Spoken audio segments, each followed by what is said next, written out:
Hi guys, welcome back to my channel. Today I wanted to discuss the topic of anxiety.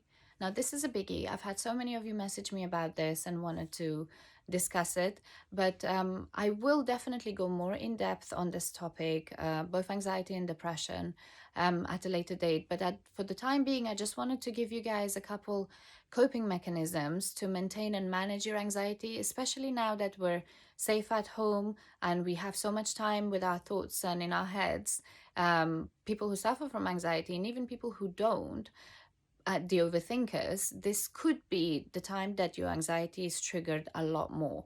So to help you get through that, I will give you a couple tips that have helped me deal and cope with my anxiety, which I will address and discuss in more detail later. But for now, I just want to help you guys get through this. The first thing to do is to recognize the feeling of anxiety.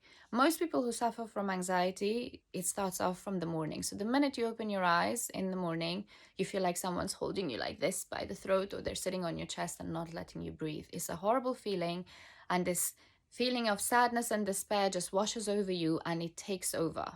And your day's ruined, and you know you're going to be feeling sad and feeling depressed for the rest of the day.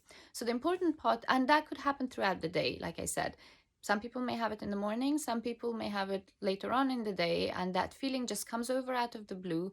You get the sick physical feeling, butterflies, restlessness, um, shortness of breath, your heart's beating fast. So you know when it's coming. So it's about recognizing and acknowledging that, okay, I feel anxious, the feeling's there, and I need to deal with this. So recognizing it and not avoiding it. Do not avoid that feeling, because all it will do, it'll just play in the back of your subconscious mind constantly. And no matter what you're trying to do to distract yourself, and no matter what you're trying to do to just get your mind off it, it'll keep pulling you back. And you will have this constant feeling of sadness in the back of your head, despite you keeping busy or doing what you're doing. So the first thing to do is to just acknowledge that feeling and deal with it, face it. Because with anxiety, what we do is we think of a scenario that may never happen, a hypothetical scenario, and we literally think of the worst possible option. And then we keep thinking about that. And each time we think about that, we add more and more detail to our story. So by the end of it, it's become so vivid and realistic because we've added so many details to this that our brains can't even differentiate between our present reality and a hypothetical scene that may never occur. To us, that does become our reality because there's so much detail, there's so many things that you remember about it, you've thought about it in so much detail that you know exactly, like, to you, that is real, that is what's going to happen, or that is what's happened. And you can't get yourself out of that mindset. So everything that you do in the back of your head's like, oh, but that's happening. And what happens to your physical body is that it goes into more of a fight or flight mode. So you've got adrenaline rushing to try and save you because you're scared now. You've thought of a fearful situation and you are scaring yourself. So you're in fear mode and your body's trying to protect you. So it's bringing adrenaline and you don't know what to do with yourself. So you've got this restless energy that you can't get rid of, and you don't really know why you feel the way you do. It's all about bringing yourself back to the moment and being in the present. Now that's a lot easier said than done, but there are certain things that you could do. So once you recognize the feeling of anxiety, is to tackle it head on and literally dissect your thoughts, analyze them, and take backward steps and trace your steps as to what's triggered you for you to be in this mental state now. What was the reason that you started feeling uneasy for you to then make up the story and add all this detail and then make it your new reality? So when you really take back your thoughts and realize what it is that's bothering you, you will actually see that it's such a irrelevant, mundane issue that you've now built up in your head, like making a mountain out of molehill, that kind of analogy, that you've literally taken a small little situation and you've blown it up in your head. So when you think back like that, then see what's bothering you. For example, you've had a fight with one of your best friends and that's really giving you anxiety. When you think back to that and think, okay, why am I feeling so anxious? What is it that's making me feel like this? Oh, wait, because I had a fight with so and so and I haven't heard from them, or I haven't had a response. And it's literally that, but now you've already taken this to, when I get married, my bridesmaid won't be my best friend because we've had a fight. Or when I get sick, I can't call my best friend because we've had a fight. And this is what's going to happen. And I will never find a friend like that again. And I'm always going to be alone. So you're thinking of all these things when really you guys just had a little argument that could be resolved so easily with a couple of texts and a bit of communication. So when you think back to your thoughts and realize what's really wrong and what's really happened, you will see that, okay, no, I can deal with that. This is the solution for it, and I can do that. And when you deal with it, or when you find a solution, and when you realize that it's not really as important as you thought it was, straight away you're in control. You're not letting that feeling of anxiety take over. You're saying, okay, I'm recognizing that I feel anxious.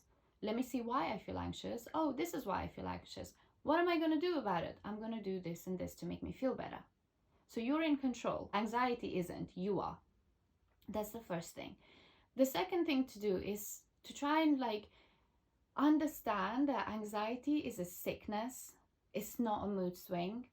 And maybe that's why it's so hard for people to talk about it, because when you do tell people, oh, I feel like this, they'll just say, oh, don't worry, you'll be fine, it'll pass, it's okay, like we all feel like this.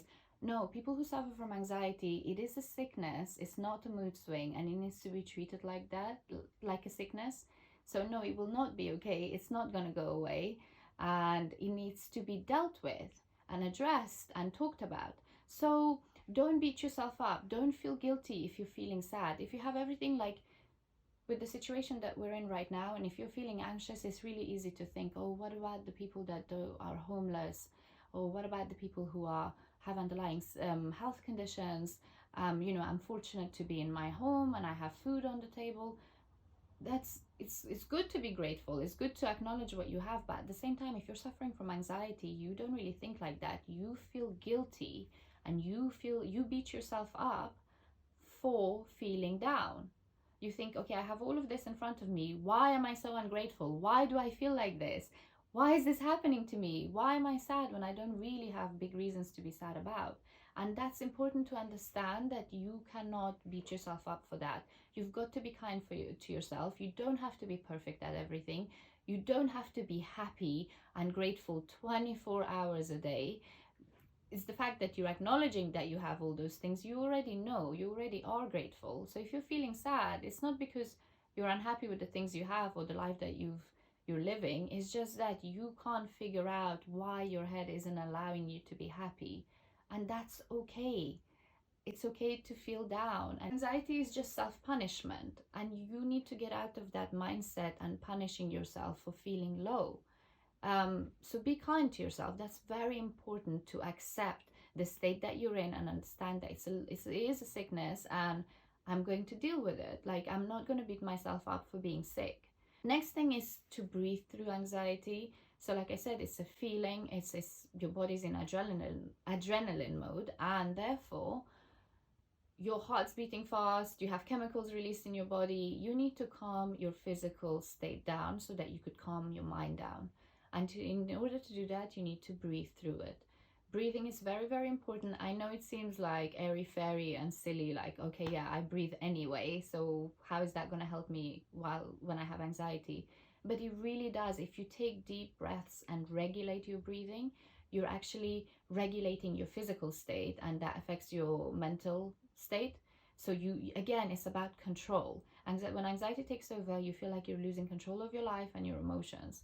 So it's about empowering yourself and understanding that, no, I'm in control of the disease. This is just my mind, and it's my thoughts and my mind. So I can fix that. I can teach myself to think differently, to know that I'm in control, to understand why I feel the feelings I feel.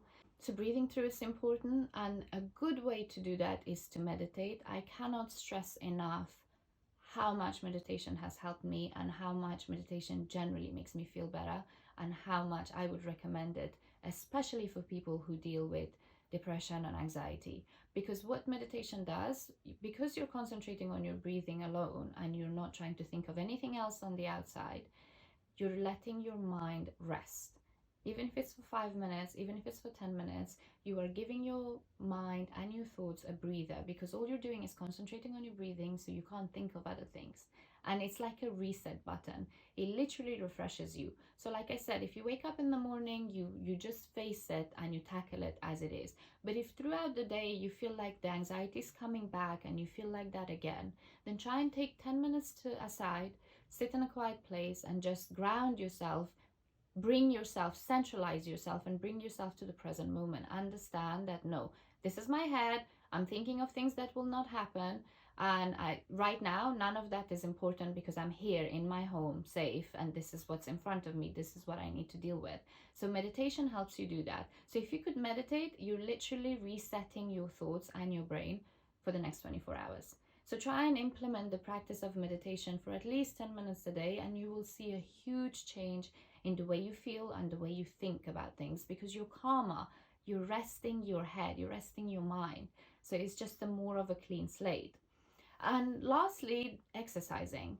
Because you have this energy, you have this adrenaline, and you don't know what to do with it, and it's just going round in circles in your body, and you're restless, you're moving around.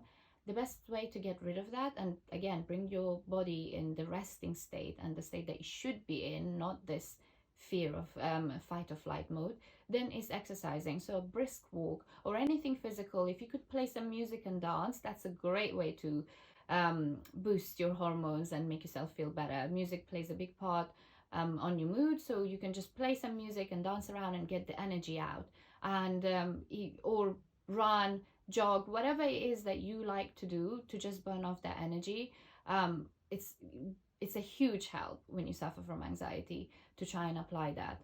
So I'm really hoping that these tips will help you guys just to cope and recognize the feeling and be kind to yourself and understand what's going on.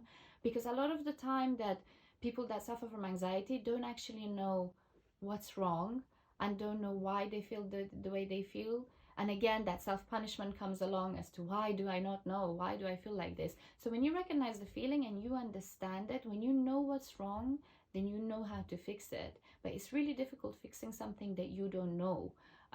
So recognizing the feeling, trying to breathing into it, trying to take control back are all things that just give you that little bit of confidence and give you that little bit of a mood boost to make you feel like, no, I'm not going to let anxiety take over my day or my life, and I'm stronger than this. Thank you so much for watching. I really hope that you found this helpful. If you have any questions, please write them below. Otherwise, I'll see you here soon. Mwah.